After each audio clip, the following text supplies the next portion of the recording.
Pour ce qui est du domaine des droits de l'homme, le gouvernement du Burundi s'est inscrit dans la trajectoire du respect des droits humains et des obligations internationales en la matière.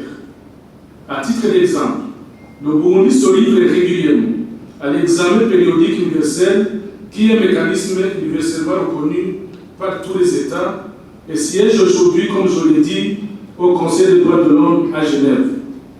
Le même gouvernement a mis en place plusieurs mécanismes nationaux de protection et de promotion des droits de l'homme et respecte la quasi-totalité de leurs recommandations pertinentes. Je saisis cette occasion pour lancer un appel amical aux États membres de l'Union européenne de mettre fin au mois de septembre prochain au mandat du rapporteur spécial des droits de l'homme pour le Burundi. Il s'agit d'un mécanisme créé sans coopération avec le Burundi pour mettre de la pression politique au gouvernement burundais. Le maintien de ce mécanisme sans aucune valeur ajoutée sur la promotion des droits humains crée des tensions inutiles et évitables au moment où les relations entre les deux parties sont en phase de réchauffement et d'embellissement.